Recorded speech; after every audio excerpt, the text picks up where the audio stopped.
सुन लेंगे। सफल होने के लिए कुछ उपाय हैं, उसके लिए कुछ प्रमुख सूत्र से हैं जो कि मेरे अनुभव में हैं, मेरे चिंतन में हैं, मैंने बड़ों से सुना है, पढ़ा है, सीखा है और उसके अनुभव में मैं स्वयं में भी खड़ा हुआ हूँ और इससे आपको कुछ जरूर मिलेगा सीखने के लिए। इससे आपको सबलता मिलेगी, एक साधक के रूप में आप प्रखर खड़े हो जाएंगे। तो ये कुछ बातें हैं। तो सबसे पहले मैं यह कह दूं कि आप अपने बच्चों को, बेटों को, बेटियों को, जो भी घर में बच्चे अभी छोटे हैं, इससे वो बड़े होंगे। कुछ ऐसे मेरे भाई लोग हैं अभी लॉकडाउन के समय में जिनकी नौकरी उनके हाथ से चली गई है और कहीं कोई उन्हें काम नहीं मिल पा रहा है और वह मानसिक तनाव से बहुत ज़्यादा अपने आप को बिल्कुल एक परेशानी में महसूस कर रहे हैं। तो आपके लिए यह एक किसी खुराक से कम नहीं होगी ये बात। तो आप जन यह सुन लें, आपको अच्छा लगेगा, ठीक लगेगा, बढ़िया लगेगा।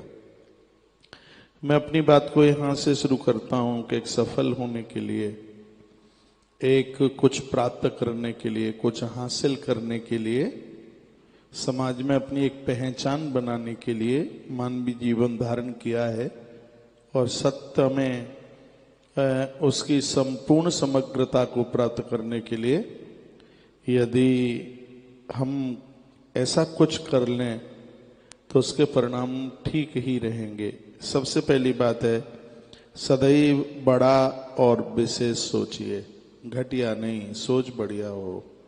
हमारे अंदर जो होगा वही बाहर निकल करके आएगा और अंदर जो होगा वही तो हम बन जाएंगे। इसलिए सोच बढ़िया भी हो और बड़ी भी हो, विचार बढ़िया हो, सोच बढ़िया हो। जो भी कोई प्रधानमंत्री बना है उसके हृदय में ये बात आई होगी कि मुझे देश का प्राइम मिनिस्टर बनना है। उसने यह सोचा होगा कि मुझे इस देश का कुछ बनना है। पहले उसके हृदय में जो बात आई है, कभी स्कूलों में पूछा जाता था बच्चों को, वो खड़े होकर के जवाब देते थे कि मैं डॉक्टर्स बनूंगा, मैं इंजीनियर बनूंगा। और लोग जो बने हैं पहले उन्होंने अपने हृदय में उसको सोचा है। मैं सबसे पहली बात आपके बीच में मैं जो रख रहा हूं, आप जो बनना चाहते हैं सबसे पहले आप ये देखिए कि उसमें आपका इंटरेस्ट है कि नहीं। मान लिया जाए कोई प्रदेश का मुख्यमंत्री बनना चाहे, मान लिया जाए हम प्रदेश के मुख्यमंत्री बनना चाहें और हमारी योग्यता गांव के प्रधान सरपंच भी बनने के लायक नहीं है, तो यह इस बात के लिए जरूर यह विचार कीजिए कि जिस बात को आप सोच रहे हैं क्या उसमें आप उत्साहवर्धक हैं, क्या उसकी आपको जानकारी है, क्या उसका आपने कोई प्लेटफार्म बना करके तैयार किया है क्या। यदि उसमें आपकी रुचि है तो आप मेहनत करने में लग जाइए। और ये बात मैं बहुत बार बोलता हूँ, जितना संघर्ष होगा जीत भी उतनी ही बड़ी होगी। जितनी मेहनत होगी परिणाम भी उसके उतने ही बड़े होंगे। ये मन में जरूर विचार कीजिए। आपको क्या करना है, ये बच्चों को भी आप जब उनका एडमिशन आप दिलवाते हैं तो पहले उनको भी ये पूछिए कि उनका इंटरेस्ट काय में है, उनका चस्का है, स्वाद उनका काय में है। मान लिया जाए उसको बायोलॉजी अच्छी लगती है, आप उसको आर्ट्स दिलवाना चाहते हैं, उनको मैथ अच्छी लगती है, उसको आप कुछ और दिलवाना चाहते हैं। एक बार उसके हृदय को समझिए, उसकी ये सुनिए चॉइस। अगली बात मैं आपको ये निवेदन कर रहा हूं इस सफलता में कि अपने आप को संतुलित बना करके रखें। जीवन में बहुत उतार चढ़ाव आएंगे। जिन्होंने बहुत कुछ हासिल किया है तो बहुत उतार चढ़ाव आते हैं और आप यह देखेंगे जब हम हिमालय की तरफ जाते हैं और ऊंचाई पर चढ़ते हैं तो गाड़ी ऊंचाई पर ऐसे ही नहीं चढ़ जाती। कभी भी आप अनुभव करके देखिए, पहाड़ों में आप जाइए जहां आपकी कार बहुत ऊंचाई पर जाती है चढ़ के, तो वह बहुत बार नीचे जाती है, फिर ऊपर जाती है, फिर नीचे जाती है और फिर ऊपर उठती है और फिर वह नीचे जाती है। जब गाड़ी ऊपर उठती है तो वह खतरा होता है कि पीछे बैक ना हो जाए। ऊपर चलने वाली गाड़ी के खतरे बहुत ज्यादा होते हैं, बैक ना हो जाए। तो बढ़िया सा वह ड्राइवर है, वह क्लच के ऊपर ध्यान देता है, ब्रेक के ऊपर ध्यान देता है। ये क्या है? ये आपके जीवन के उत्थान में जो उतार चढ़ाव आ रहे हैं उसमें ये संयम है। उस समय आप अपने संयम को बना करके रखिए। मेहनत करने वालों की कभी हार नहीं होती। और मान लिया जाए आप असफल भी हो रहे हैं तो उसका अर्थ आप जानते हैं सफल होने का मतलब क्या है? गाड़ी पीछे बैक मारी है, इसका मतलब आपने ब्रेक ठीक से नहीं लगाया था, आपने क्लच को ठीक से यूज नहीं किया था। और असफल होने का मतलब मेरे दिमाग में, मेरे अनुभव में, मेरे चिंतन में असफल होने का मतलब है सफलता के लिए पूरा जोर नहीं लगाया गया था। द्वारा से उसको कोशिश कीजिए। हिम्मत हारिए नहीं, हारिए ना हिम्मत, बिसारिए ना हरि नाम। भगवान का सहारा लेकर, आपने देखा हो हम बहुत छोटे हुआ करते थे तो खेत में वो बिजली के पोल खड़े होते थे और वो रस्सियों से वो लाइट के वो खम्भे वो खड़े किए जाते थे। वो बोला करते थे, उनमें एक जो आगे रस्सी को पकड़े हुए खड़ा होता था वो बड़ी जोर से बोलता था, जोर लगा के होई सा। ऐसे बोलते थे, जोर लगा के होई सा, जोर लगा के होई सा। जब वो एक बोलता था जोर लगा के होई सा तो वो इतनी ताकत लगाते थे कि बिजली का खम्भा बिल्कुल उठ ही जाता था। मैंने बहुत बार कहा है कि कभी आप शरीर से पराजित हो जाते हैं, आपका मन मजबूत है, आपको सफलता मिल जाएगी। और आप मन से पराजित हो गए हैं तो भले ही शरीर का वजन 150 क्विंटल का क्यों ना हो, 150 किलो का क्यों ना हो, हमें वहां बिल्कुल भी सफलता नहीं मिल सकती है। तो मन के हारे हार है, मन के जीते जीत। अपने मन को मजबूत कीजिएगा और अपने आप को संतुलित बना करके रखिएगा, सफलता आपके हाथ देखिए लगेगी। असफल होने से कभी डरे नहीं, सफलता के लिए प्रयास पूरे मन से करें। उसमें कितनी भी आपको ताकत झोंकनी पड़े, कितना भी आपको संघर्ष करना पड़े, लेकिन उस संघर्ष से आप पीछे मत हटिए, आपको सफलता मिल जाएगी। और भी एक और बात मैं आपको कह रहा हूं, आप जहां भी खड़े हैं, चाहे आप परिवार में हैं, चाहे आप ऑफिस में हैं, दफ्तर में हैं, आप रास्ते में बस में हैं, ट्रेन में हैं, जहां भी आप हैं, यदि आप अपनी सफलता चाहते हैं तो कृपया झगड़े से बचें। अपना स्वभाव झगड़ालू ना बनाइए। माँ बाबू जी से झगड़ा कर बैठते हैं, पत्नी से झगड़ा कर बैठते हैं, बच्चों से भी झगड़ा कर बैठते हैं, अपने बॉस से भी झगड़ा कर बैठते हैं। हमारे ग्रंथों में लिखा है घाटा हो जाएगा, न वही विरोध है नहीं कल्याणा। 9 के साथ जो एक विरोध की बात बताई, उसमें आपका स्वामी भी तो है, उसमें आपका वो मालिक भी तो है जिसके अंडर में आप काम कर रहे हैं। तो अपना स्वभाव इतना बढ़िया बनाइए, ठीक से बनाइए, आपका स्वभाव झगड़ालू ना हो। बहुत लोग बड़े लड़ाकू होते हैं, बात भी ऐसा करते हैं तो वाण का जितना प्रभाव ना हो उससे ज्यादा तो प्रभाव उनकी वाणी का होता है। ऐसी वाणी बोलिए मन का आपा खोए, औरन को शीतल करें आपो शीतल होए। मुस्कुराते हुए बात कीजिए, लोग लालायित रहें आपके 2 शब्द सुनने के लिए। इतने मधुर भाषी बनिए, इतना मीठा बोलिए, आप लोगों का हृदय जीत लें। देख लीजिए सफलता तो आपके पांवों को चूमेगी, आपके कंठ का हार बन जाएगी। लोग आपको कभी अपने आप से अलग करने की सोचेंगे भी नहीं। अपना स्वभाव तो ऐसा बनाइए, झगड़े से हमेशा बचिए। हम राम जी को सुनते हैं, क्यों सुनते हैं हम राम जी को? राम जी का स्वभाव देखिए, सामने वाला महात्मा इतना क्रोध करता है, वो कहता है जिसने धनुष तोड़ा है उसको बाहर निकाल दो, नहीं तो नत मारे नहीं तो नत मारे जाइए सब राजा, मैं सबको मार डालूंगा। आप कहीं खड़े हों और कोई ये ऐसी बात कर दे, देखिए कितना सब बुरा सा लगता है।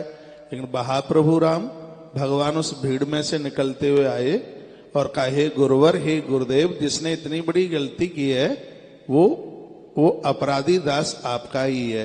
ये सफलता का एक सूत्र है, गलती की है उसका एहसास कर लीजिए। गलती को छिपाइए मत, चाहे घर में की है, ऑफिस में की है, बड़ों के सामने की है, कहीं भी की है, पहले गलती करने से बचिए। और गलती हो गई है उसका एहसास कीजिए। सफलता के सूत्रों में एक ये भी सूत्र है। प्रभु राम कहते हैं, अपराधी मैं दास तुम्हारा, प्रभु अपराध मैंने किया है, नाथ संबोधन भंजन हारा, होइए कोई एक दास तुम्हारा। जिसने इतनी बड़ी गलती कर दी वह कोई आपका ही दास है गुरुवर, वो आपका ही दास है। राम जी की सरलता देखिए, कोई भगवान ऐसे ही नहीं बन जाता, कोई ईश्वर ऐसे ही नहीं बन जाता। परमात्मा तो इंसान बन करके आए थे, लेकिन इंसान भगवान बनता है, वो कैसे बनता है? एक बार आप प्रभु राम को जरूर पढ़िए। राम को आप पढ़िए। राम वे हैं जो केवट के ऊपर विस्नेह करते हैं। राम वे, देखिए मैं आपको निवेदन करूंगा, भगवान करे आपको बहुत ऊंचाई मिले, आपको बहुत तरक्की मिले, लेकिन आज की कही गई बात में एक बात को मत भूलिएगा, धरती पर वही इंसान भगवान बनते हैं जिनके पास तक इस धरती का छोटे से छोटा व्यक्ति भी उनके पास तक पहुंच जाए। यही राम का राम राज्य है, यही राम की ऊंचाई है। प्रभु राम जी के पास में उस जमाने का एक छोटे से छोटा व्यक्ति केवट भी उनके चरणों तक पहुंच गया, उनके पांवों तक पहुंच गया। और सीधी सी यह बात है, सीधा सा फॉर्मूला है। आप बहुत ऊंचाई चाहते हैं, छोटे से छोटे व्यक्ति को भी आप जोड़ के रखिए। बंदर और भालू देखो खीखी कर करके भाग जाएं, और ये आश्चर्य सा लगता है कि राम जी ने बंदर भालुओं से युद्ध जीत लिया। हाँ, इतने छोटों को आप अपने गले से लगाओगे, अपना मानोगे, आपको बड़ा बनने से कोई रोक नहीं सकता। देवताओं में गणेश की पूजा सबसे पहले होती है। क्यों होती है? क्योंकि गणेश का वाहन सबसे छोटा है चूहा।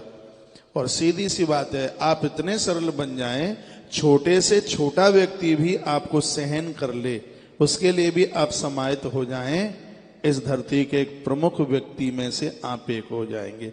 लेकिन छोटे से छोटा व्यक्ति कौन आपको सहन कर पाएगा? तुम्हारे माता पिता तुम्हें सहन नहीं कर पा रहे हैं, तुम्हारी पत्नी तुम्हें सहन नहीं कर पा रही है, तुम्हारा पति तुम्हें सहन नहीं कर पा रहा है, घर में ही बवाल मचा हुआ है। अरे भैया, समाहित होने की कोशिश कीजिए, सरल बनिए, सीधे बनिए, अकड़ ऐट मत दिखाइए। आपके पास में आपका था क्या, यही मिला था, यही रहेगा। इस गुणवत्ता को आप अवश्य में स्वीकार करें। आप बहुत सरल बने, आप सीधे बने, झगड़ों से आप बचें। देखिए आपको सफलता आपके हाथ लगती है कि नहीं। इस समय मुझे बहुत बड़ी संख्या में आप सब जन सुन पा रहे हैं। थोड़ा आप ये विचार करें कि हमारा स्वभाव कैसा है। ऑफिस में हमारी ही छुट्टी का नंबर क्यों आता है, किसी और का क्यों नहीं आ रहा? इसके कई कारण हो सकते हैं। हम देरी से पहुंचते हैं, पहले वहां से जाने की कोशिश करते हैं, हमारा व्यवहार ठीक नहीं है, हम ठीक से बोलते नहीं है, और हम समय से काम करके नहीं देते, हम समय पास करते हैं, हम घड़ियां देखते हैं, हमारा व्यवहार ठीक नहीं है, हम चीखते हैं। ऐसा भी हो सकता है कि हम उस ऑफिस में, दफ्तर में, हम अपने से बड़ों का हम आदर नहीं कर पाते। और ये सब बातें असफल होने की हैं, चाहे आप घर में रहें, चाहे आप बाहर रहें। एक बेटा ऐसा होता है जिसके लिए माता पिता दिन रात रोते हैं, उसकी वो अच्छाई ही तो है, उसकी वह विशेषता ही तो है। राम जैसा महापुरुष जिसके लिए महाराज दशरथ कहते हैं कि ये तू करती क्या है? दुश्मन बैरी लोग भी जिसकी बड़ाई करते हैं वह राम हैं। इन देवों को पढ़िए, इन भगवान को पढ़िए। मैं एक बार पुनः ये कहकर आगे बढ़ रहा हूं, आप अपनी तरक्की चाहते हैं, अपना उत्थान चाहते हैं, तो कृपया झगड़ों से बचिए। झगड़े में वृद्धि कभी किसी की आज तक नहीं हुई। दुर्योधन बहुत बड़ा सम्राट होता यदि वो झगड़ों से बचता रहता तो, लेकिन उसका स्वभाव खोटा था, उसको झगड़ा ही चाहिए। बहुत लोग ऐसे होते हैं, वो सब जगह लड़ते हैं, घर में लड़के जाएंगे, बस में लड़ेंगे, दफ्तर में लड़ेंगे, अपने बॉस के साथ लड़ेंगे, मालिक के साथ लड़ेंगे, ड्राइवर के साथ लड़ेंगे, और जो मिलेगा उसके साथ वो लड़ते ही रहेंगे। तो आप जानते हैं, जहां कुमति तहां विपत्ति, विपत्ति का मतलब बस इतना ही सा नहीं है कि खाने को रोटी के टुकड़े ना रहे। आप बौद्रेशन में जी रहे हैं, आप डिप्रेशन में जी रहे हैं, तो मुझे लगता है कि ये बहुत बड़ी विपत्ति का पहाड़ है। और जब हमारा स्वाद झगड़ालू होगा तब फिर वह ऐसा ही तो होगा। आप अपना प्रोग्रेस, आप अपना उत्कर्षता यदि चाहते हैं, मैं हूं, आप हो, कोई भी हो, तो अपने स्वभाव को ठीक कीजिए और झगड़ालू मत बनिए। और आप एक विशेष व्यक्तित्व के साथ एक बहुत बड़े आदमी आप बनना चाहते हैं, तो एक बात मेरी और सुन लीजिए, वो ये है कि एक नई योजना बनाइए। आपको क्या करना है उसको ठीक से उस पर परिपक्व होइए, निशाना ठीक से लगाइए, पहचानिए उसको कि आपको बनना क्या है। यह नहीं पात पात पर, डाल डाल और पात पात पर, ऐसा नहीं। ठीक से विचार कीजिए और फिर कदम बढ़ा दीजिए, फिर चलते रहिए, चलते रहिए। अब आप कहोगे हम चलेंगे असफल हो गए, तो मैं निवेदन करूंगा, चाहे आप पूरब में चल रहे होंगे, चाहे आप पश्चिम में चल रहे होंगे, यदि आपने चलना सीखा है तो आप दूरियां तय उस समय जरूर कर रहे होंगे। ठीक है, हो सकता है आप निष्फल हो सकते हैं, लेकिन सफलता की भी कुंजी निष्फलता में, असफलता में ही छिपी हुई है। कितने बार आप असफल होंगे, इसके साथ आप समझौता मत कीजिए, उसके साथ ताल ठोक करके खड़े रहिए, योजनाएं बनाइए। और एक अगली बात मैं आपको निवेदन कर रहा हूं, अपनी सोच सकारात्मक। आप होशियार बने, आप चालाक नहीं बने। बहुत लोग बड़े कौए से भी ज्यादा चालाक होते हैं, अपना काम बनाने में बड़े माहिर होते हैं। हमारा काम ठीक ठाक होना चाहिए, वो किसी के काम नहीं आ सकते। किसी के काम जो आए उसे इंसान कहते हैं। कभी किसी के लिए जीवन जीने की तो कोशिश कीजिए, परमात्मा आपकी सफलता के लिए कपाट खोल देगा। प्रकृति तो आपको वरदान देने के लिए खड़ी है। कल भी मैं निवेदन कर रहा था, आज एक बार फिर मैं कह रहा हूं, पात्रता तो होनी चाहिए उसके लिए। अपनी सोच को सकारात्मक रखिए, सोच बढ़िया हो, सोच सतोगुणी हो, सोच सबका आदर करने वाली हो, सोच सबका मान करने वाली हो, सोच सबका सम्मान करने वाली हो। देखिए आप सफल होकर कहां से कहां पहुंच जाएंगे। और अगली एक बात और मैं आपके बीच में रख रहा हूं, कितना भी घाटा हो जाए, नौकरी छूट जाए, जो भी ये कुछ हुआ है, कृपया निराश होने की कोशिश मत कीजिए, निराश मत होइए। इतनी बड़ी असफलता में भी धर्मराज युधिष्ठिर को पढ़िए, वह कभी अपने आप में निराश नहीं हुए, इसलिए वह युधिष्ठिर है। आप युधिष्ठिर को पढ़िए, कितनी दिक्कतें हैं, कितनी परेशानी है, लेकिन वह अपने आप में निराश नहीं है। और आप जब निराश नहीं होंगे तो याद रखिएगा कि आपकी आशा एक बहुत बड़ी सफलता के पहाड़ पर तुम्हें ले जा करके खड़ा कर देगी। और एक अगला सूत्र मैं आपके बीच में और कह रहा हूं, वो ये है, कृपया अपने अंतर मन की आवाज जरूर सुनिए। हृदय में आत्माराम भगवान बोलता है, और लोग कभी औरों की सुनते रहते हैं लेकिन अपने मन की नहीं सुनते। कभी अकेले में बैठकर आंख बंद कर, नेत्र बंद करके अपने अंतर मन की बात सुनिए। कभी आप पत्नी से झगड़ जाएं, या मेरी माताएं अपने पति से झगड़ जाएं, कभी अपने माता पिता को आप जवाब दे दें, और जब आप अकेले में बैठे हैं कभी भी अनुभव करके देखिएगा, अंदर से आवाज आएगी, रे तू कैसा आदमी है, तेरा स्वभाव कैसा है, तूने माँ बाबू जी का अपमान कर दिया, तेरी पत्नी दिन रात काम में लगी रहती है, कितना उसके पास काम होता है, तुझे तो संडे सैटरडे को भी छुट्टी मिल जाती है, बेचारी सुबह 4 बजे से लेकर रात को 11 बजे तक लगी रहती है, और उसको तूने गालियां दे दी हैं, उसका तूने अपमान कर दिया। मित्र जो सर्वभावेन आपके लिए समर्पित है, उससे भी आप झगड़ जाते हैं।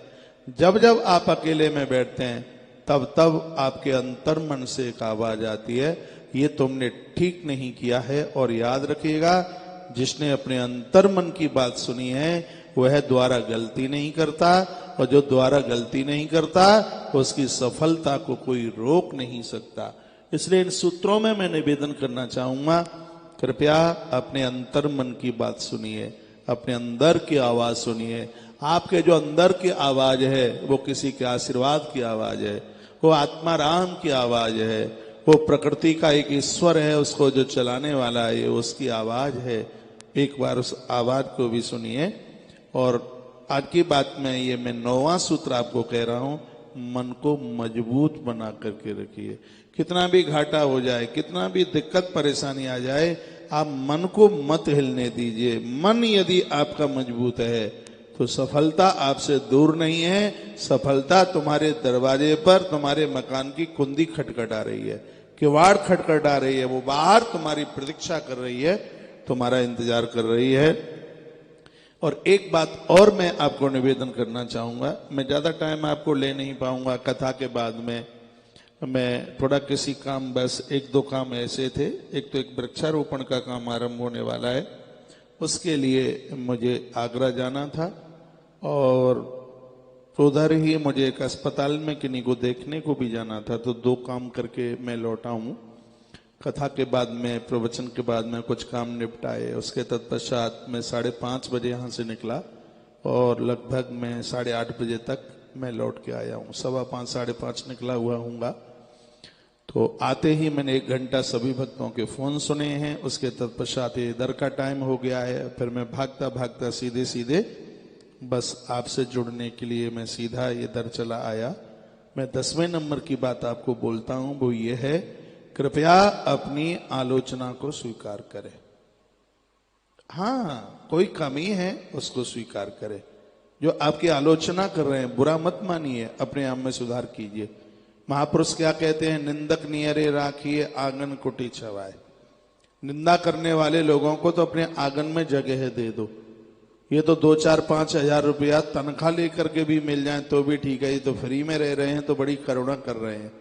निंदा करने वाले, निंदा करने वाले ये तुम्हें सावधान कर रहे हैं, तुम्हें तुम्हारी गलतियों का एहसास कर रहे हैं। इसलिए अपने आलोचना को जरूर स्वीकार करें, अपनी कमी को जरूर स्वीकार करें। और याद रखिएगा, ऐसा राजा, मंत्री उसको ऐसा कुछ कहता है कि आपकी ऐसी चर्चा है और वो कहता है कि अच्छा तू सुनता रहा और अब इस जगह पर तेरे लिए स्थान नहीं है, तो ऐसा व्यक्ति तो समाप्त हो जाएगा बिल्कुल। आपको अपने बारे में नहीं पता होता जितना कि दूसरों को पता होता है। यदि कोई आपको सुधारने की बात करते हैं, उसको स्वीकार करने की आप कोशिश कीजिए। और अगली बात मैं आपको कह रहा हूं, यदि पूर्ण सफल होना आप चाहते हैं तो घर के एक मेंबर के पास, आप जॉइंट फैमिली हैं, आपके घर में 5, 10, 15 लोग हैं, सबके पास बैठिए, सबके हृदय को जीतिए, सबके मन को जीतिए।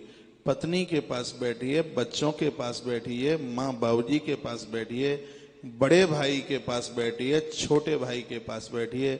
छोटा भाई है उसका मस्तिष्क सूंघिए, बड़ा भाई है उसके चरण छूइए, माँ बाबूजी का आशीर्वाद लीजिए, पत्नी को स्नेह कीजिए, बच्चों के ऊपर दुलार कीजिए। ये सब लोग आपके सहयोगी बन जाएंगे। मैं निवेदन करना चाहूंगा, परमात्मा भी इस धरती पर आया है तो उसको सहयोगी की आवश्यकता पड़ी। प्रभु श्री राम जी को सुग्रीव और हनुमान की आवश्यकता पड़ती है।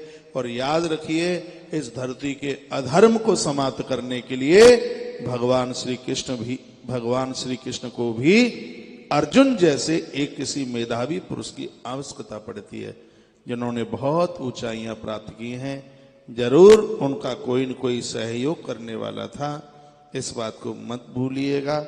यह परिवार आपका सहयोग करेगा, भले ही चूल्हा चौके अलग हो गए हैं, आपका भाई आपका सहयोग करेगा, आपकी पत्नी आपका सहयोग, आपके माँ बाबूजी भी आपके सहयोगी बनेंगे। इस बात को ठीक रखिए। घर से जाते हो इन सब से मिल के जाइए। घर में आप आते हैं तो इनसे आकर के मिलिए। आश्रमों का वातावरण इतना अच्छा लगता है क्योंकि वो सब पास पास भोजन करते हैं, पास पास बैठते हैं, एक दूसरे से मन की बात करते हैं। लेकिन तुम तो आई नहीं, सीधे अपने कमरे में घुस गए। पत्नी ने वहीं लाकर तुम्हें 2 फुलके दे दिए, वहीं तुम्हारी व्यवस्था कर दी। एक घर में रहते हुए मेरे युवान भाई लोग 4-4 दिन क्या, पूरे हफ्ते तक माँ बाबूजी से नहीं मिल पाते। तो ये हमारे स्वयं के लिए एक दुर्भाग्य है। तो मैं एक बार पुनः निवेदन करना चाहूंगा, यदि आप अपने जीवन की पूर्णता के रूप में एक सफलता चाहते हैं तो घर के एक मेंबर से बात कीजिए, विवाद मत कीजिए, संवाद कीजिए, छोटों को दुलार कीजिए, बड़ों का आशीर्वाद लीजिए और उनसे अपने हृदय की बात कीजिए। और मैं एक बात निवेदन करना चाहूंगा, जो लोग अपने हृदय की बात, अपने मन की बात अपनों को नहीं बता पाते, ऐसे लोग डिप्रेशन में पहुंच जाते हैं। ऐसे लोग तनाव युक्त जीवन जीते हैं और वह जीवन किसी नरक से कम नहीं है। आपके हृदय में क्या चल रहा है? आपको कष्ट है, आपको दुख है, आप अपने हृदय की बात किन किन को बता सकते हैं जो आपका सहयोग करेंगे? अपने मित्र को अपने मन की बात बताइए, अपनी पत्नी को अपने मन की बात बताइए, अपने भाई को अपने मन की बात बताइए, अपने माँ बाबूजी को अपने मन की बात बताइए। बेटा बराबर का है तो अपने मन की बात पुत्र को बताइए। और कहीं गुरुजनों से आप जुड़े हैं तो अपने मन की बात अपने गुरुजनों को बताइए। डिप्रेशन जैसा शब्द हमारी जिंदगी की डायरी से बिलग हो जाएगा, अलग हो जाएगा। जो लोग बकरते नहीं हैं, बोलते नहीं हैं, अपने हृदय की बात किसी को बताते नहीं हैं, ऐसे लोगों को कोमा तक जाने की जरूरत पड़ जाती है। आपकी सफलता के लिए आपके ही घर के लोग तैयार खड़े हैं। राम रावण के साथ यदि विजय प्राप्त करते हैं तो उसमें लक्ष्मण का एक बहुत बड़ा हाथ है। मैं एक बार पुनः निवेदन करना चाहूंगा, घर की कलहता, घर के झगड़े, घर का ये कलह का वातावरण लोगों के उत्कर्ष, लोगों की प्रोग्रेस को ये रोक देता है। धर्मराज युधिष्ठिर जैसा महापुरुष इस धरती पर 10,000 वर्ष तक भी राज्य करता तो कोई बहुत बड़ी बात नहीं थी। युधिष्ठिर सिर्फ 36 वर्ष तक ही राज्य कर पाए, वह भी परिवार अपना ही था, ये सब लोग अपने ही थे। लेकिन ऐसा तनाव हुआ, ऐसे झगड़े हुए और ऐसा कलह हुआ कि जो होना था और वह नहीं हो पाया। आप अपना उत्कर्ष चाहते हैं, आप अपनी प्रोग्रेस चाहते हैं तो आप हिम्मत ना हारें, संघर्ष करते रहें। कितनी भी बार आपको असफल होना पड़े, आपकी सफलता की सड़क असफल के चौराहे से ही निकल करके जाती है। आप घबराइए मत, आपको निश्चित रूप से आपको सफलता मिलेगी। अपना व्यवहार ठीक करके रखें, परिवार में सबको बात करें, माँ बाबूजी के चरणों में वंदन प्रणाम, और आप सबको स्नेहात्मक जिंदगी के साथ अपने जीवन का निर्वहन करें। आप देखिएगा आपको निश्चित रूप से सफलता मिलेगी।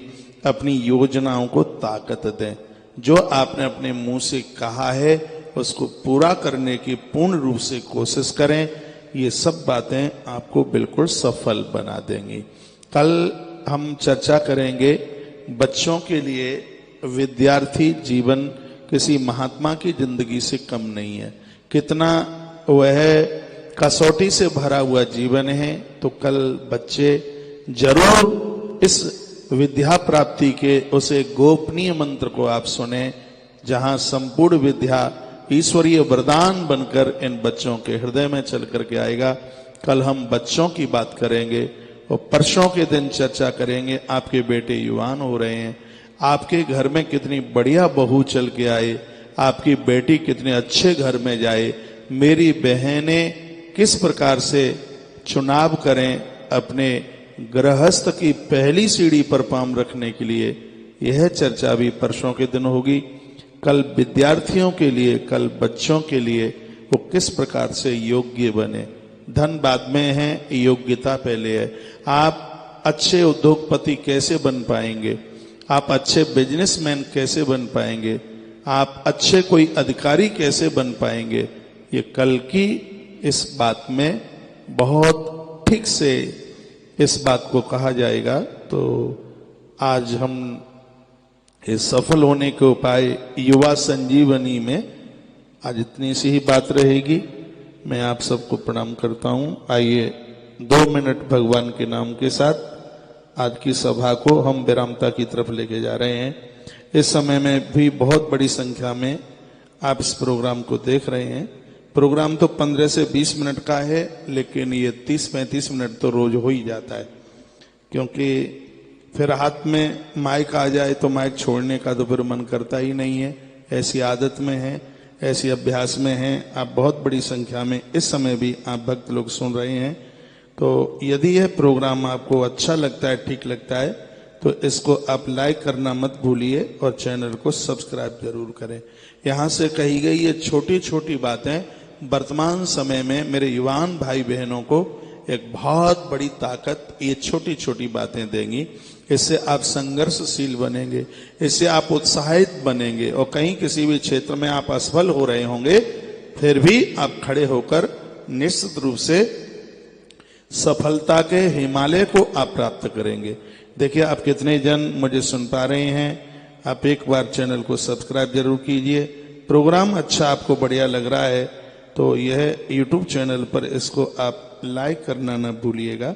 जैसे जैसे ये दिन बढ़ते जाएंगे और भी ठीक से बढ़िया सी बातें ये सब सीखने को मिलेगी। इस प्रोग्राम में मैं सबकी बात करूंगा, मैं अपनी बहनों की बात करूंगा। आज तुम एक पिता की बेटी हो, लेकिन जब आप ससुराल जाओगी, मैंने तो ग्रंथों में पढ़ा है, तुम उस घर को कैसे स्वर्ग बना पाओगी।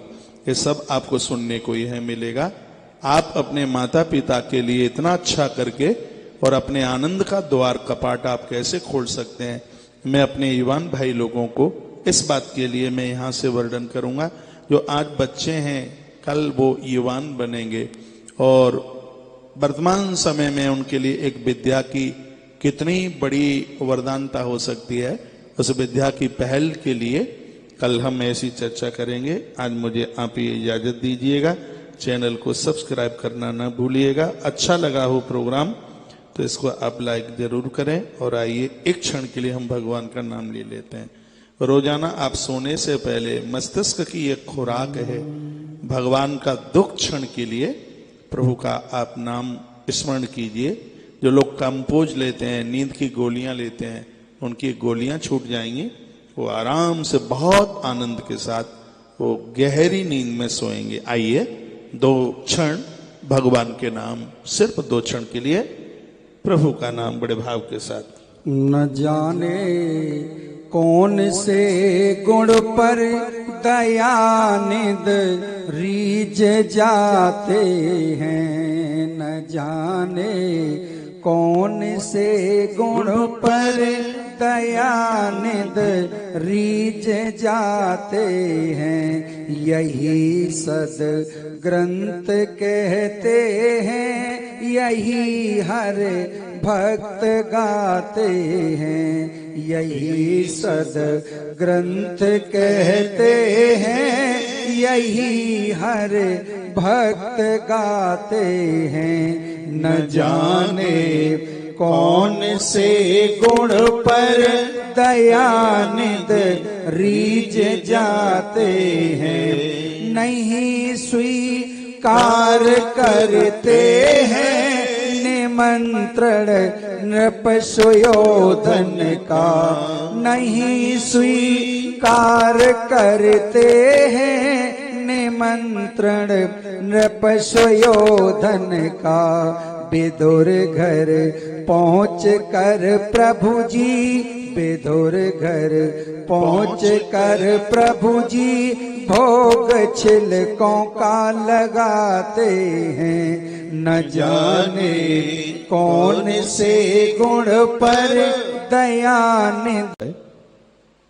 ऐसे कोई चर्चा कर लेते हैं। पहले तो मैं आप सबके अंतस में बैठी हुई उस ऊर्जा को वंदन प्रणाम करता हूं जो ऊर्जा सागर के ऊपर सेतु बना देती है, जो ऊर्जा गिरिराज को उठा लेती है। वह है ऊर्जा जो कि भारत को सोने की चिड़िया बना देती है। ऐसी ऊर्जा आपकी जो भारत को विश्व गुरु बना देती है। मैं ऐसी उस ऊर्जा को वंदन करता हूँ, उस शक्ति को मैं प्रणाम करता हूँ जिससे इस देश की गरिमाएं, इस देश की महिमाएं आप सबके अंतस हृदय में बैठे हुए अपने प्रभु परमात्मा को कोट से आभार वंदन प्रणाम करते हुए, और आइए आज की कुछ चर्चा कर लेते हैं। जो लोग अभी नए नए जुड़ पा रहे हैं, चलो वो तो पूरा सुन ही लेंगे, लेकिन जो बाद में जुड़ते हैं वो इस वीडियो को द्वारा से वह सुन लेंगे। सफल होने के लिए कुछ उपाय हैं, उसके लिए कुछ प्रमुख सूत्र से हैं जो मेरे अनुभव में हैं, मेरे चिंतन में हैं, मैंने बड़ों से सुना है, पढ़ा है, सीखा है, और उसके अनुभव में मैं स्वयं में भी खड़ा हुआ हूँ, और इससे आपको कुछ जरूर मिलेगा सीखने के लिए। इससे आपको सबलता मिलेगी, एक साधक के रूप में आप प्रखर खड़े हो जाएंगे। तो ये कुछ बातें हैं। तो सबसे पहले मैं यह कह दूं कि आप अपने बच्चों को, बेटों को, बेटियों को, जो भी घर में बच्चे अभी छोटे हैं, इससे वो बड़े होंगे।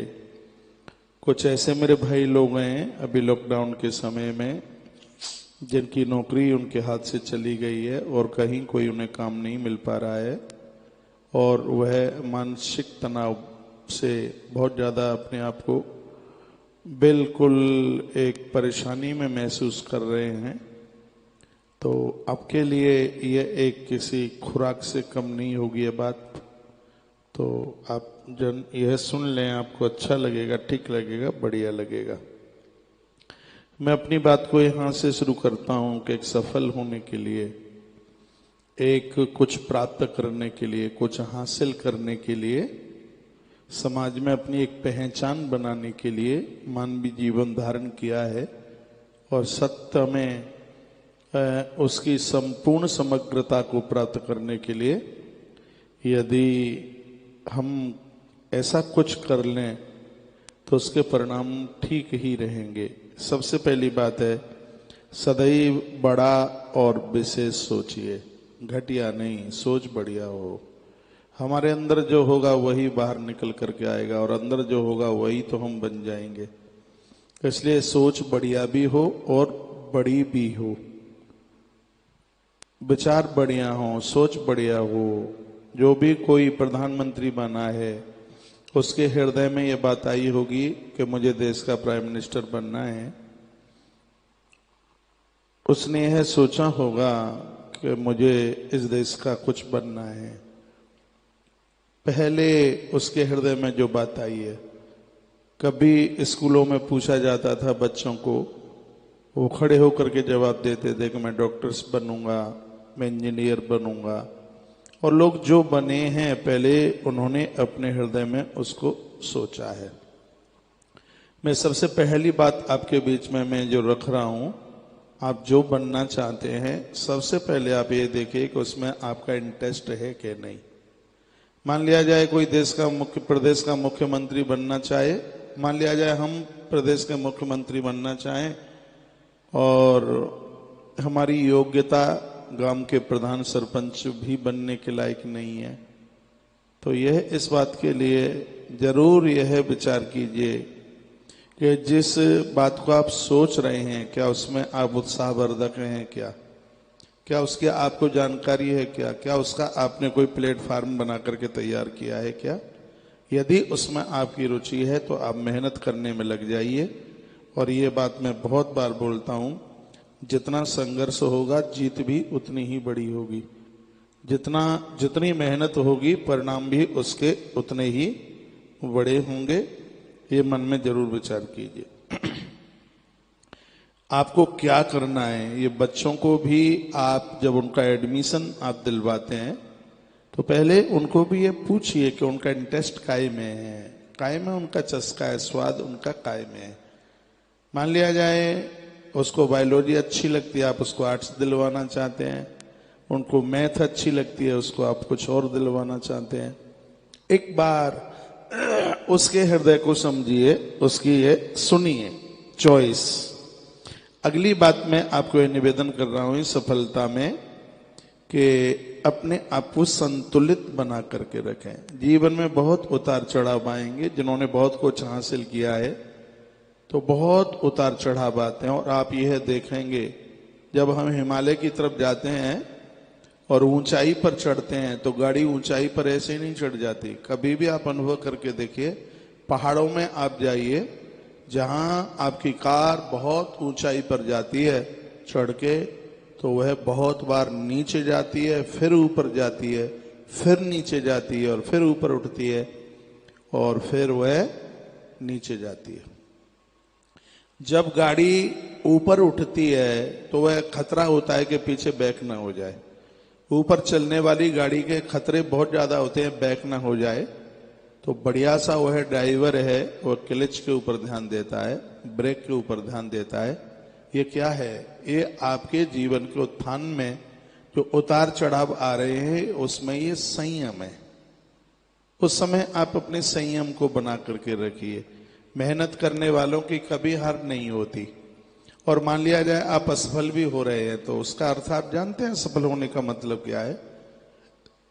गाड़ी पीछे बैक मारी है, इसका मतलब आपने ब्रेक ठीक से नहीं लगाया था, आपने क्लच को ठीक से यूज नहीं किया था। और असफल होने का मतलब मेरे दिमाग में, मेरे अनुभव में, मेरे चिंतन में असफल होने का मतलब है सफलता के लिए पूरा जोर नहीं लगाया गया था। दोबारा से उसको कोशिश कीजिए, हिम्मत हारिए नहीं, हारिए ना हिम्मत, बिसारिए ना हरि नाम। भगवान का सहारा लेकर, आपने देखा हो हम बहुत छोटे हुआ करते थे तो खेत में वो बिजली के पोल खड़े होते थे और वो रस्सियों से वो लाइट के वो खम्भे वो खड़े किए जाते थे। वो बोला करते थे, उनमें एक जो आगे रस्सी को पकड़े हुए खड़ा होता था वो बड़ी जोर से बोलता था, जोर लगा के होई सा। ऐसे ही बोलते थे, जोर लगा के होई सा, जोर लगा के होई सा। जब वो एक बोलता था जोर लगा के होई सा तो वो इतनी ताकत लगाते थे कि बिजली का खम्भा बिल्कुल उठ ही जाता था। मैंने बहुत बार कहा है कि कभी आप शरीर से पराजित हो जाते हैं, आपका मन मजबूत है, आपको सफलता मिल जाएगी। और आप मन से पराजित हो गए हैं तो भले ही शरीर का वजन 150 क्विंटल का क्यों ना हो, 150 किलो का क्यों ना हो, हमें वहां बिल्कुल भी सफलता नहीं मिल सकती है। तो मन के हारे हार है, मन के जीते जीत। अपने मन को मजबूत कीजिएगा और अपने आप को संतुलित बना करके रखिएगा, सफलता आपके हाथ देखिए लगेगी। असफल होने से कभी डरे नहीं, सफलता के लिए प्रयास पूरे मन से करें। उसमें कितनी भी आपको ताकत झोंकनी पड़े, कितना भी आपको संघर्ष करना पड़े, लेकिन उस संघर्ष से आप पीछे मत हटिए, आपको सफलता मिल जाएगी। और भी एक और बात मैं आपको कह रहा हूं, आप जहां भी खड़े हैं, चाहे आप परिवार में हैं, चाहे आप ऑफिस में हैं, दफ्तर में हैं, आप रास्ते में बस में हैं, ट्रेन में हैं, जहां भी आप हैं, यदि आप अपनी सफलता चाहते हैं तो कृपया झगड़े से बचें। अपना स्वभाव झगड़ालू ना बनाइए। माँ बाप जी से झगड़ा कर बैठते हैं, पत्नी से झगड़ा कर बैठते हैं, बच्चों से भी झगड़ा कर बैठते हैं, अपने बॉस से भी झगड़ा कर बैठते हैं। हमारे ग्रंथों में लिखा है घाटा हो जाएगा, न वही विरोध है नहीं कल्याणा। 9 के साथ जो एक विरोध की बात बताई, उसमें आपका स्वामी भी तो है, उसमें आपका वो मालिक भी तो है जिसके अंडर में आप काम कर रहे हैं। तो अपना स्वभाव इतना बढ़िया बनाइए, ठीक से बनाइए, आपका स्वभाव झगड़ालू ना हो। बहुत लोग बड़े लड़ाकू होते हैं, बात भी ऐसा करते हैं कि वाण का जितना प्रभाव ना हो उससे ज्यादा तो प्रभाव उनकी वाणी का होता है। ऐसी वाणी बोलिए मन का आपा खोए, औरन को शीतल करें आपो शीतल होए। मुस्कुराते हुए बात कीजिए, लोग लालायित रहें आपके 2 शब्द सुनने के लिए। इतने मधुरभाषी बनिए, इतना मीठा बोलिए, आप लोगों का हृदय जीत लें। देख लीजिए सफलता तो आपके पांवों को चूमेगी, आपके कंठ का हार बन जाएगी। लोग आपको कभी अपने आप से अलग करने की सोचेंगे भी नहीं। अपना स्वभाव तो ऐसा बनाइए, झगड़े से हमेशा बचिए। हम राम जी को सुनते हैं, क्यों सुनते हैं हम राम जी को? राम जी का स्वभाव देखिए, सामने वाला महात्मा इतना क्रोध करता है, वो कहता है जिसने धनुष तोड़ा है उसको बाहर निकाल दो, नहीं तो नत मारे नहीं तो नत मारे जाइए सब राजा, मैं सबको मार डालूंगा। आप कहीं खड़े हों और कोई ये ऐसी बात कर दे, देखिए कितना सब बुरा सा लगता है। लेकिन महाप्रभु राम भगवान उस भीड़ में से निकलते हुए आए और कहा, हे गुरुवर, हे गुरुदेव, जिसने इतनी बड़ी गलती की है वो अपराधी दास आपका ही है। ये सफलता का एक सूत्र है, गलती की है उसका एहसास कर लीजिए, गलती को छिपाइए मत। चाहे घर में की है, ऑफिस में की है, बड़ों के सामने की है, कहीं भी की है, पहले गलती करने से बचिए। और गलती हो गई है उसका एहसास कीजिए। सफलता के सूत्रों में एक ये भी सूत्र है। प्रभु राम कहते हैं, अपराधी में दास तुम्हारा, प्रभु अपराध मैंने किया है, नाथ संबोधन भंजन हारा, होइए कोई एक दास तुम्हारा। जिसने इतनी बड़ी गलती कर दी वह कोई आपका ही दास है गुरुवर, वो आपका ही दास है। राम जी की सरलता देखिए, कोई भगवान ऐसे ही नहीं बन जाता, कोई ईश्वर ऐसे ही नहीं बन जाता। परमात्मा तो इंसान बन करके आए थे, लेकिन इंसान भगवान बनता है, वो कैसे बनता है? एक बार आप प्रभु राम को जरूर पढ़िए। राम को आप पढ़िए। राम वे हैं जो केवट के ऊपर भी स्नेह करते हैं। राम वे, देखिए मैं आपको निवेदन करूंगा, भगवान करे आपको बहुत ऊंचाई मिले, आपको बहुत तरक्की मिले, लेकिन आज की कही गई बात में एक बात को मत भूलिएगा, धरती पर वही इंसान भगवान बनते हैं जिनके पास तक इस धरती का छोटे से छोटा व्यक्ति भी उनके पास तक पहुंच जाए। यही राम का राम राज्य है, यही राम की ऊंचाई है। प्रभु राम जी के पास में उस जमाने का एक छोटे से छोटा व्यक्ति केवट भी उनके चरणों तक पहुंच गया, उनके पांवों तक पहुंच गया। और सीधी सी यह बात है, सीधा सा फॉर्मूला है। आप बहुत ऊंचाई चाहते हैं, छोटे से छोटे व्यक्ति को भी आप जोड़ के रखिए। बंदर और भालू देखो खीखी कर करके भाग जाएं, और ये आश्चर्य सा लगता है कि राम जी ने बंदर भालुओं से युद्ध जीत लिया। हाँ, इतने छोटों को आप अपने गले से लगाओगे, अपना मानोगे, आपको बड़ा बनने से कोई रोक नहीं सकता। देवताओं में गणेश की पूजा सबसे पहले होती है। क्यों होती है? क्योंकि गणेश का वाहन सबसे छोटा है चूहा। और सीधी सी बात है, आप इतने सरल बन जाएं, छोटे से छोटा व्यक्ति भी आपको सहन कर ले, उसके लिए भी आप समाहित हो जाएं, इस धरती के एक प्रमुख व्यक्ति में से आप एक हो जाएंगे। लेकिन छोटे से छोटा व्यक्ति कौन आपको सहन कर पाएगा? तुम्हारे माता पिता तुम्हें सहन नहीं कर पा रहे हैं, तुम्हारी पत्नी तुम्हें सहन नहीं कर पा रही है, तुम्हारा पति तुम्हें सहन नहीं कर पा रहा है, घर में ही बवाल मचा हुआ है। अरे भैया, समाहित होने की कोशिश कीजिए, सरल बनिए, सीधे बनिए, अकड़ ऐट मत दिखाइए। आपके पास में आपका था क्या, यही मिला था, यही रहेगा। इस गुणवत्ता को आप अवश्य में स्वीकार करें। आप बहुत सरल बने, आप सीधे बने, झगड़ों से आप बचें। देखिए आपको सफलता आपके हाथ लगती है कि नहीं। इस समय मुझे बहुत बड़ी संख्या में आप सब जन सुन पा रहे हैं। थोड़ा आप ये विचार करें कि हमारा स्वभाव कैसा है। ऑफिस में हमारी ही छुट्टी का नंबर क्यों आता है, किसी और का क्यों नहीं आ रहा? इसके कई कारण हो सकते हैं। हम देरी से पहुंचते हैं, पहले वहां से जाने की कोशिश करते हैं, हमारा व्यवहार ठीक नहीं है, हम ठीक से बोलते नहीं है, और हम समय से काम करके नहीं देते, हम समय पास करते हैं, हम घड़ियां देखते हैं, हमारा व्यवहार ठीक नहीं है, हम चीखते हैं। ऐसा भी हो सकता है कि हम उस ऑफिस में, दफ्तर में, हम अपने से बड़ों का हम आदर नहीं कर पाते। और ये सब बातें असफल होने की हैं, चाहे आप घर में रहें, चाहे आप बाहर रहें। एक बेटा ऐसा होता है जिसके लिए माता पिता दिन रात रोते हैं, उसकी वो अच्छाई ही तो है, उसकी वो विशेषता ही तो है। राम जैसा महापुरुष जिसके लिए महाराज दशरथ कहते हैं कि ये तू करती क्या है, दुश्मन बैरी लोग भी जिसकी बड़ाई करते हैं वह राम हैं। इन देवों को पढ़िए, इन भगवान को पढ़िए। मैं एक बार पुनः ये कहकर आगे बढ़ रहा हूं, आप अपनी तरक्की चाहते हैं, अपना उत्थान चाहते हैं, तो कृपया झगड़ों से बचिए। झगड़े में वृद्धि कभी किसी की आज तक नहीं हुई। दुर्योधन बहुत बड़ा सम्राट होता यदि वो झगड़ों से बचता रहता तो, लेकिन उसका स्वभाव खोटा था, उसको झगड़ा ही चाहिए। बहुत लोग ऐसे होते हैं, वो सब जगह लड़ते हैं, घर में लड़के जाएंगे, बस में लड़ेंगे, दफ्तर में लड़ेंगे, अपने बॉस के साथ लड़ेंगे, मालिक के साथ लड़ेंगे, ड्राइवर के साथ लड़ेंगे, और जो मिलेगा उसके साथ वो लड़ते ही रहेंगे। तो आप जानते हैं, जहां कुमति तहां विपत्ति। विपत्ति का मतलब बस इतना ही सा नहीं है कि खाने को रोटी के टुकड़े ना रहे। आप बॉदरेशन में जी रहे हैं, आप डिप्रेशन में जी रहे हैं, तो मुझे लगता है कि ये बहुत बड़ी विपत्ति का पहाड़ है।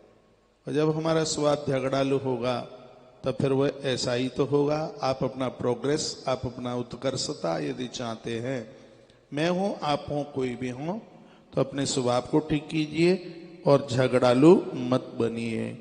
और आप एक विशेष व्यक्तित्व के साथ एक बहुत बड़े आदमी आप बनना चाहते हैं, तो एक बात मेरी और सुन लीजिए, वो ये है कि एक नई योजना बनाइए। आपको क्या करना है उसको ठीक से उस पर परिपक्व होइए, निशाना ठीक से लगाइए, पहचानिए उसको कि आपको बनना क्या है। यह नहीं पात पात पर, डाल डाल और पात पात पर, ऐसा नहीं। ठीक से विचार कीजिए और फिर कदम बढ़ा दीजिए, फिर चलते रहिए, चलते रहिए। अब आप कहोगे हम चलेंगे असफल हो गए, तो मैं निवेदन करूंगा, चाहे आप पूरब में चल रहे होंगे, चाहे आप पश्चिम में चल रहे होंगे, यदि आपने चलना सीखा है तो आप दूरियां तय उस समय जरूर कर रहे होंगे। ठीक है, हो सकता है आप निष्फल हो सकते हैं, लेकिन सफलता की भी कुंजी निष्फलता में, असफलता में ही छिपी हुई है। कितने बार आप असफल होंगे, इसके साथ आप समझौता मत कीजिए, उसके साथ ताल ठोक करके खड़े रहिए, योजनाएं बनाइए। और एक अगली बात मैं आपको निवेदन कर रहा हूं, अपनी सोच सकारात्मक। आप होशियार बने, आप चालाक नहीं बने। बहुत लोग बड़े कौए से भी ज्यादा चालाक होते हैं, अपना काम बनाने में बड़े माहिर होते हैं। हमारा काम ठीक ठाक होना चाहिए, वो किसी के काम नहीं आ सकते। किसी के काम जो आए उसे इंसान कहते हैं। कभी किसी के लिए जीवन जीने की तो कोशिश कीजिए, परमात्मा आपकी सफलता के लिए कपाट खोल देगा। प्रकृति तो आपको वरदान देने के लिए खड़ी है। कल भी मैं निवेदन कर रहा था, आज एक बार फिर मैं कह रहा हूं, पात्रता तो होनी चाहिए उसके लिए। अपनी सोच को सकारात्मक रखिए, सोच बढ़िया हो, सोच सतोगुणी हो, सोच सबका आदर करने वाली हो, सोच सबका मान करने वाली हो, सोच सबका सम्मान करने वाली हो। देखिए आप सफल होकर कहां से कहां पहुंच जाएंगे। और अगली एक बात और मैं आपके बीच में रख रहा हूं, कितना भी घाटा हो जाए, नौकरी छूट जाए, जो भी ये कुछ हुआ है, कृपया निराश होने की कोशिश मत कीजिए, निराश मत होइए। इतनी बड़ी असफलता में भी धर्मराज युधिष्ठिर को पढ़िए, वह कभी अपने आप में निराश नहीं हुए, इसलिए वह युधिष्ठिर है। आप युधिष्ठिर को पढ़िए, कितनी दिक्कतें हैं, कितनी परेशानी है, लेकिन वह अपने आप में निराश नहीं है। और आप जब निराश नहीं होंगे तो याद रखिएगा कि आपकी आशा एक बहुत बड़ी सफलता के पहाड़ पर तुम्हें ले जा करके खड़ा कर देगी। और एक अगला सूत्र मैं आपके बीच में और कह रहा हूं, वो ये है, कृपया अपने अंतर मन की आवाज जरूर सुनिए। हृदय में आत्माराम भगवान बोलता है, और लोग कभी औरों की सुनते रहते हैं लेकिन अपने मन की नहीं सुनते। कभी अकेले में बैठकर आंख बंद कर, नेत्र बंद करके अपने अंतर मन की बात सुनिए। कभी आप पत्नी से झगड़ जाएं या मेरी माताएं अपने पति से झगड़ जाएं, कभी अपने माता पिता को आप जवाब दे दें, और जब आप अकेले में बैठे हैं कभी भी अनुभव करके देखिएगा, अंदर से आवाज आएगी, रे तू कैसा आदमी है, तेरा स्वभाव कैसा है, तूने माँ बाबू जी का अपमान कर दिया, तेरी पत्नी दिन रात काम में लगी रहती है, कितना उसके पास काम होता है, तुझे तो संडे सैटरडे को भी छुट्टी मिल जाती है, बेचारी सुबह 4 बजे से लेकर रात को 11 बजे तक लगी रहती है, और उसको तूने गालियां दे दी हैं, उसका तूने अपमान कर दिया है। मित्र जो सर्वभावेन आपके लिए समर्पित है, उससे भी आप झगड़ जाते हैं। जब जब आप अकेले में बैठते हैं तब तब आपके अंतर मन से एक आवाज आती है, ये तुमने ठीक नहीं किया है। और याद रखिएगा, जिसने अपने अंतर मन की बात सुनी है वह द्वारा गलती नहीं करता, और जो द्वारा गलती नहीं करता उसकी सफलता को कोई रोक नहीं सकता। इसलिए इन सूत्रों में मैं निवेदन करना चाहूंगा, कृपया अपने अंतर मन की बात सुनिए, अपने अंदर की आवाज सुनिए।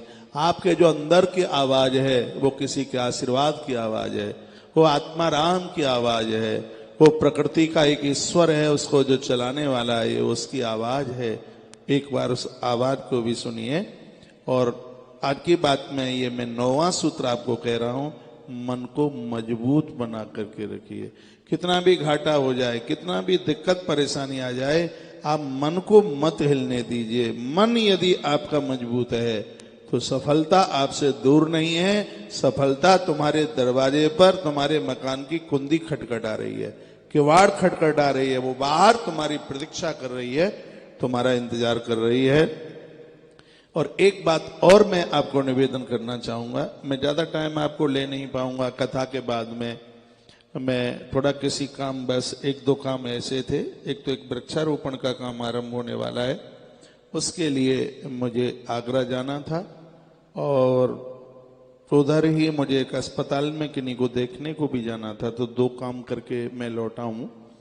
कथा के बाद में, प्रवचन के बाद में कुछ काम निपटाए, उसके तत्पश्चात मैं 5:30 बजे यहाँ से निकला और लगभग मैं 8:30 बजे तक मैं लौट के आया हूँ। 5:15 5:30 निकला हुआ हूँगा। तो आते ही मैंने 1 घंटा सभी भक्तों के फोन सुने हैं, उसके तत्पश्चात इधर का टाइम हो गया है। फिर मैं भागता भागता सीधे सीधे बस आपसे जुड़ने के लिए मैं सीधा इधर चला आया। मैं 10वें नंबर की बात आपको बोलता हूं, वो ये है, कृपया अपनी आलोचना को स्वीकार करें। हाँ, कोई कमी है उसको स्वीकार करें। जो आपकी आलोचना कर रहे हैं बुरा मत मानिए, अपने आप में सुधार कीजिए। महापुरुष क्या कहते हैं, निंदक नियरे राखिए आंगन कुटी छवाए। निंदा करने वाले लोगों को तो अपने आंगन में जगह दे दो। ये तो 2-4-5 हजार रुपया तनख्वाह लेकर के भी मिल जाए तो भी ठीक है, ये तो फ्री में रह रहे हैं तो बड़ी करुणा कर रहे हैं। निंदा करने वाले, निंदक करने वाले ये तुम्हें सावधान कर रहे हैं, तुम्हें तुम्हारी गलतियों का एहसास कर रहे हैं। इसलिए अपने आलोचना को जरूर स्वीकार करें, अपनी कमी को जरूर स्वीकार करें। और याद रखिएगा, ऐसा राजा, मंत्री उसको ऐसा कुछ कहता है कि आपकी ऐसी चर्चा है और वो कहता है कि अच्छा तू सुनता रहा और अब इस जगह पर तेरे लिए स्थान नहीं है, तो ऐसा व्यक्ति तो समाप्त हो जाएगा बिल्कुल। आपको अपने बारे में नहीं पता होता जितना कि दूसरों को पता होता है। यदि कोई आपको सुधारने की बात करते हैं, उसको स्वीकार करने की आप कोशिश कीजिए। और अगली बात मैं आपको कह रहा हूं, यदि पूर्ण सफल होना आप चाहते हैं तो घर के एक एक मेंबर के पास, आप जॉइंट फैमिली हैं, आपके घर में 5, 10, 15 लोग हैं, सबके पास बैठिए, सबके हृदय को जीतिए, सबके मन को जीतिए। पत्नी के पास बैठिए, बच्चों के पास बैठिए, माँ बाबूजी के पास बैठिए, बड़े भाई के पास बैठिए, छोटे भाई के पास बैठिए। छोटा भाई है उसका मस्तिष्क सूंघिए, बड़ा भाई है उसके चरण छुइए, माँ बाबूजी का आशीर्वाद लीजिए, पत्नी को स्नेह कीजिए, बच्चों के ऊपर दुलार कीजिए। ये सब लोग आपके सहयोगी बन जाएंगे। मैं निवेदन करना चाहूंगा, परमात्मा भी इस धरती पर आया है तो उसको सहयोगी की आवश्यकता पड़ी। प्रभु श्री राम जी को सुग्रीव और हनुमान की आवश्यकता पड़ती है। और याद रखिए, इस धरती के अधर्म को समाप्त करने के लिए भगवान श्री कृष्ण को भी अर्जुन जैसे एक किसी मेधावी पुरुष की आवश्यकता पड़ती है, जिन्होंने बहुत ऊंचाइयां प्राप्त की हैं। जरूर उनका कोई न कोई सहयोग करने वाला था, इस बात को मत भूलिएगा। यह परिवार आपका सहयोग करेगा, भले ही चूल्हा चौके अलग हो गए हैं, आपका भाई आपका सहयोग करेगा, आपकी पत्नी आपका सहयोग, आपके माँ बाबूजी भी आपके सहयोगी बनेंगे। सुबह आपको ठीक रखिए, घर से जाते हो इन सब से मिल के जाइए, घर में आप आते हैं तो इनसे आकर के मिलिए। आश्रमों का वातावरण इतना अच्छा लगता है क्योंकि वो सब पास पास भोजन करते हैं, पास पास बैठते हैं, एक दूसरे से मन की बात करते हैं। लेकिन तुम तो आई नहीं, सीधे अपने कमरे में घुस गए। पत्नी ने वहीं लाकर तुम्हें 2 फुलके दे दिए, वहीं तुम्हारी व्यवस्था कर दी। एक घर में रहते हुए मेरे युवान भाई लोग 4-4 दिन क्या, पूरे हफ्ते तक माँ बाबूजी से नहीं मिल पाते। तो ये हमारे स्वयं के लिए एक दुर्भाग्य है।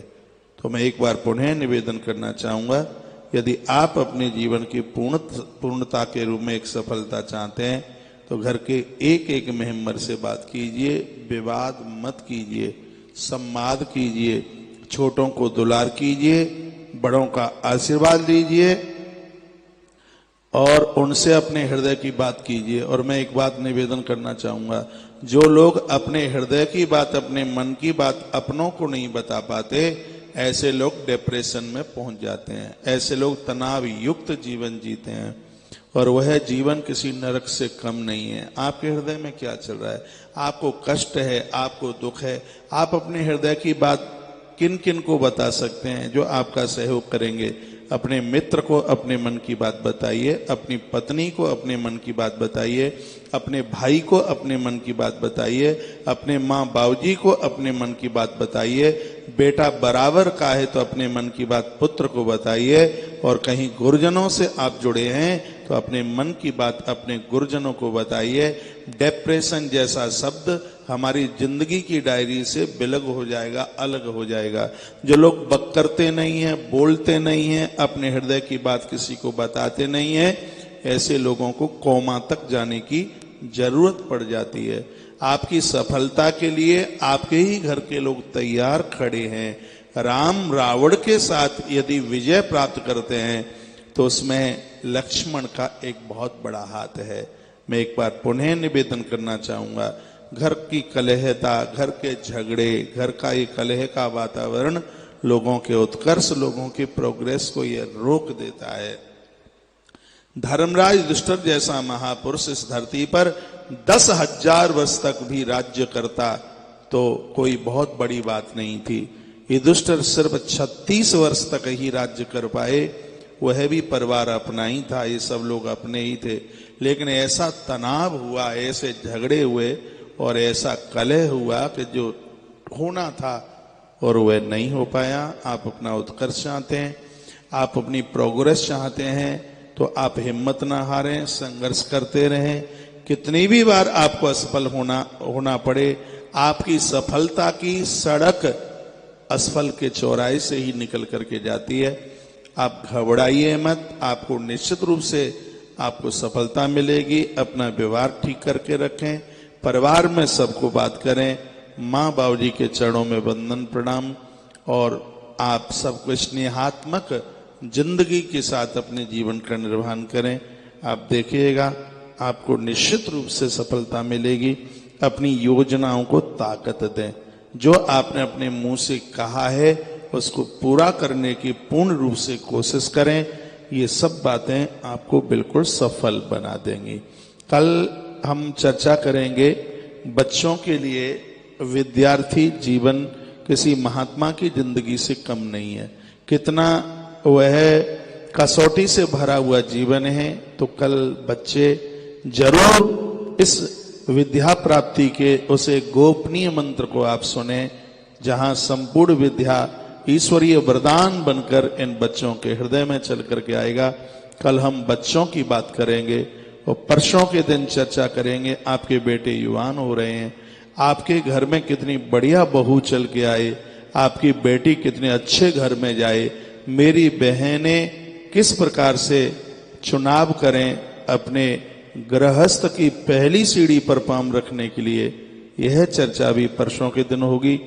कल विद्यार्थियों के लिए, कल बच्चों के लिए वो किस प्रकार से योग्य बने। धन बाद में है, योग्यता पहले है।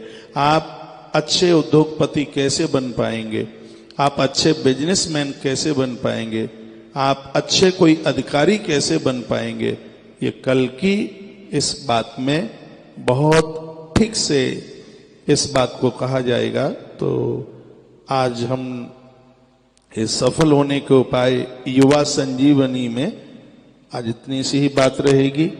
मैं आप सबको प्रणाम करता हूं। आइए 2 मिनट भगवान के नाम के साथ आज की सभा को हम विरामता की तरफ लेके जा रहे हैं। इस समय में भी बहुत बड़ी संख्या में आप इस प्रोग्राम को देख रहे हैं। प्रोग्राम तो 15 से 20 मिनट का है, लेकिन ये 30-35 मिनट तो रोज हो ही जाता है, क्योंकि फिर हाथ में माइक आ जाए तो माइक छोड़ने का तो फिर मन करता ही नहीं है। ऐसी आदत में है, ऐसी अभ्यास में है। आप बहुत बड़ी संख्या में इस समय भी आप भक्त लोग सुन रहे हैं। तो यदि यह प्रोग्राम आपको अच्छा लगता है, ठीक लगता है, तो इसको आप लाइक करना मत भूलिए और चैनल को सब्सक्राइब जरूर करें। यहाँ से कही गई ये छोटी छोटी बातें वर्तमान समय में मेरे युवान भाई बहनों को एक बहुत बड़ी ताकत, ये छोटी छोटी बातें देंगी। इससे आप संघर्षशील बनेंगे, इससे आप उत्साहित बनेंगे, और कहीं किसी भी क्षेत्र में आप असफल हो रहे होंगे फिर भी आप खड़े होकर निश्चित रूप से सफलता के हिमालय को आप प्राप्त करेंगे। देखिए आप कितने जन मुझे सुन पा रहे हैं।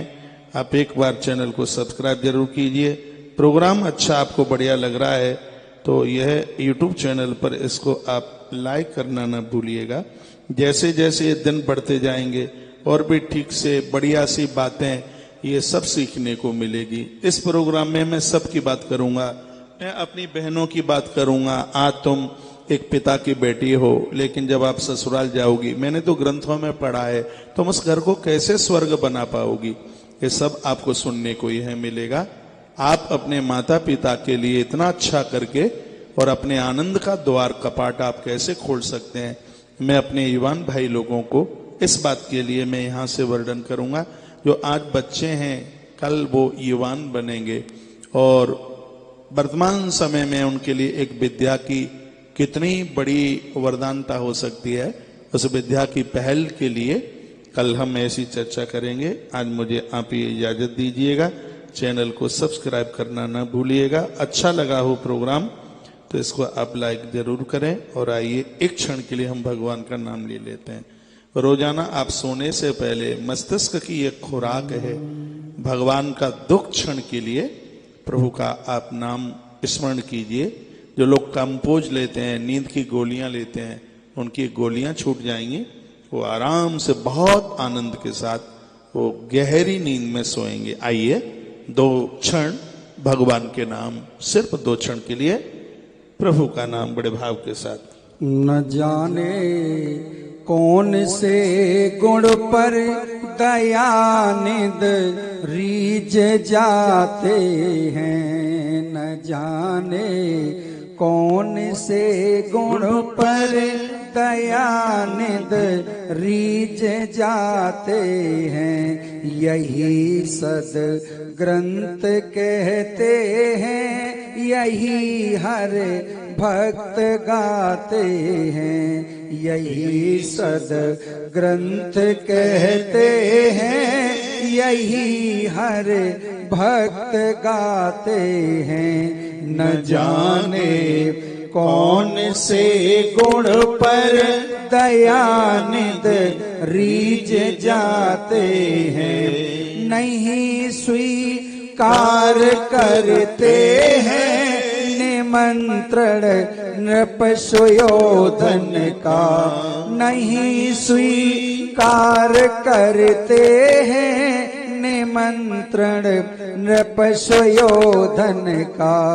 विदुर घर पहुँच कर प्रभु जी, विदुर घर पहुँच कर प्रभु जी भोग छिलकों का लगाते हैं। न जाने कौन से गुण पर दयानिध रीझ जाते।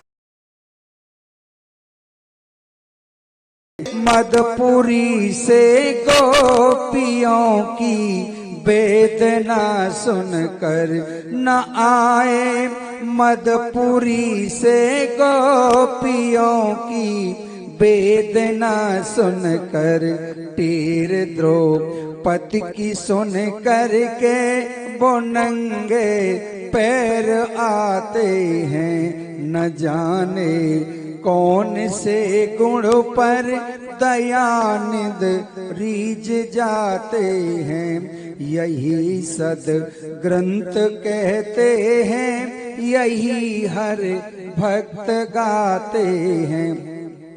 सुदामा 3 पहुंचा था द्वारका धीस के दर पे। सुदामा 3 पहुंचा था द्वारका धीस के दर पे। सुना जब नाम सुदामा का, सुना जब नाम सुदामा का, प्रभु दौड़े ही आते हैं। न जाने कौन से गुण पर दयानिध रीझ जाते हैं। न जाने कौन से गुण पर दयानिध रीझ जाते हैं। यही सद ग्रंथ कहते हैं, यही हर भक्त गाते हैं। यही सद ग्रंथ कहते हैं, यही हर भक्त गाते हैं। न जाने कौन से गुण पर दयानिध रीझ जाते। बोलिए बांके बिहारी लाल की जय। मैं अपने सभी भाई बहनों को ये कहना चाहूंगा, बातें तो ये बड़ी छोटी छोटी सी हैं, लेकिन इसमें गहराई बहुत है। मैं कोई आपको उपदेश नहीं दे रहा हूं, ना मैं कोई आपको ज्ञान बांट रहा हूं। मैं अपने हृदय की बात जो मेरे एक अनुभव में है, जो कि मैंने ग्रंथों में पढ़ी है, वर्तमान के अनुभव में भी जो एक सब कुछ यह देखा जा रहा है, ये निश्चित रूप से आपके जीवन में एक बहुत बड़ा बदलाव लेकर के आएगी। इसलिए आप अपने माँ बाप जी के पास बैठकर, बच्चों के पास बैठकर, पत्नी के पास बैठकर, दिन में तो आप कथा सुनते ही होंगे। दिन में तो हमारे वृद्ध माता पिता के लिए बहुत उपयोगी बातें होती हैं कथा में। युवान भाई लोग आप भी सुनेंगे तो वो कोई कथा रिजेक्शन नहीं करेगी। लेकिन जो इस समय शाम को जो 10 बजे से जो कुछ बातें होती हैं, 20 मिनट की या 25 मिनट की या आधे घंटे की, ये हमारे जीवन के इस अध्यात्म युग के एक उत्कर्ष के लिए बातें होती हैं। कैसे हम अपने स्वभाव को ठीक रखें, हमारी गति आगे कैसे बढ़े, हमारी गाड़ी ऐसे आगे चले कि फिर उसमें धक्का देने वालों की जरूरत ना पड़े। तो वह जीवन हम कैसे सकुन में जीवन बनाएं, उसी के लिए ये इस समय का एक प्रोग्राम रखा।